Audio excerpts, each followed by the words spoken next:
আসসালামাইকুম ভিউয়ার্স, আজ আমি দেখাবো শিং মাছ, তিল দিয়ে শিং মাছ। তো সেই জন্য আমি যা যা নিয়েছি, আমি নিয়েছি শিং মাছ। শিং মাছটাকে সুন্দর করে কেটে ধুয়ে নিয়েছি। পেঁয়াজ কুচি, তারপরে নিয়েছি পেঁয়াজ বাটা, তারপরে নিয়েছি তিল বাটা, নিয়েছি ধনেপাতা কুচি, আর নিয়েছি লবণ, হলুদ, আদা রসুন বাটা, জিরা বাটা, তারপরে নিয়েছি লাল মরিচের গুঁড়া, আর নিয়েছি কয়েকটা কাঁচামরিচ ফালি। চলে আসলাম চুলার পরে, দিয়ে দিচ্ছি 2 টেবিল চামচ পরিমাণ তেল, তারপর দিয়ে দিচ্ছি হাফ কাপ পরিমাণ পেঁয়াজ। পেঁয়াজটাকে আমি সুন্দর করে একটু ভেজে নিব, ব্রাউন করে। পেঁয়াজটা আমার ব্রাউন করে ভাজা হয়ে গেছে, দিয়ে দিচ্ছি সামান্য পরিমাণ পানি, তারপর দিয়ে দিচ্ছি পেঁয়াজ বাটাটা। এখন আমি এটাকে হালকা করে নেড়ে চেড়ে নিব, একে একে সব মশলাগুলো দিয়ে দিব এর মধ্যে। এদিকে সবগুলো মশলা আমি পেস্ট করে রেখেছিলাম, সেগুলো দিয়ে দিচ্ছি। এখন আমি এটাকে সুন্দর করে কিছুক্ষণ কষিয়ে নিব।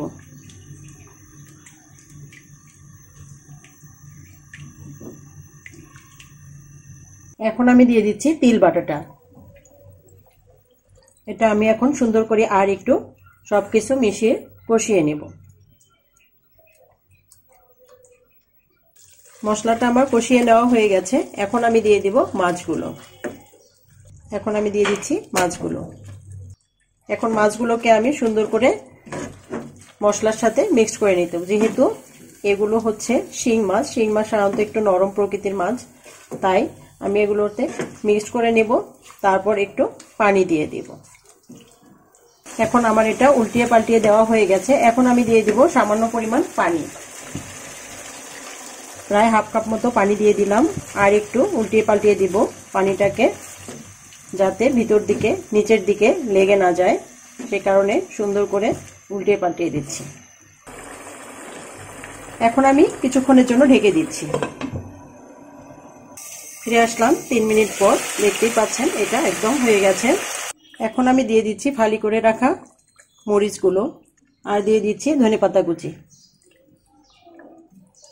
এখন আমি এটা আর কিছুক্ষণের জন্য ঢেকে দিব, দিয়ে নামিয়ে ফেলবো।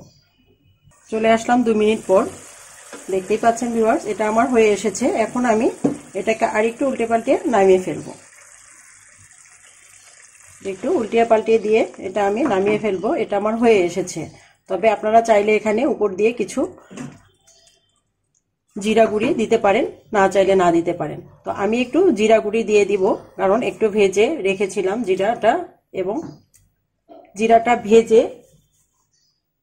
একটু ব্লেন্ড করে নিয়েছিলাম, সেটা আমি একটু দিয়ে দিব। এখন আমি দিয়ে দিচ্ছি জিরার গুঁড়িটা, খুব বেশি দিব না, হাফ চা চামচ মতো জিরার গুঁড়ি, আর একটু উল্টে পাল্টে দিয়ে এটা আমি নামিয়ে নিব। এখন এটা আমার হয়ে এসেছে। তো ভিউয়ার্স, পুরো ভিডিওটা আমি আপনাদের সাথে শেয়ার করেছি।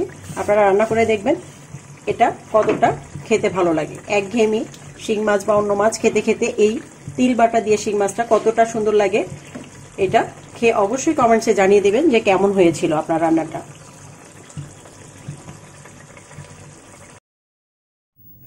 রেডি হয়ে গেল আমার দিয়ে শিং মাছ। তো আমি আপনাদের সাথে পুরো ভিডিওটা শেয়ার করেছি, আপনারা এভাবে রান্না করবেন। আর এখনো যারা আমার চ্যানেলটাকে সাবস্ক্রাইব করেননি, প্লিজ তারা সাবস্ক্রাইব করবেন, লাইক দিবেন, শেয়ার করবেন।